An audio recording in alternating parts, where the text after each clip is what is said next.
அரைக்கீரை செய்கிறதுக்கு கீரையை நல்லா க்ளீன் பண்ணி எடுத்துக்கலாம். நல்லா கழுவி எடுத்துக்கலாம்.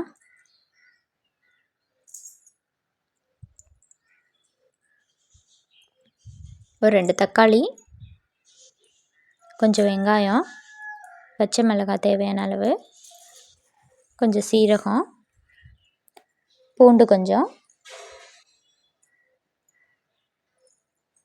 புளி கொஞ்சம் சேர்த்துக்கலாம்.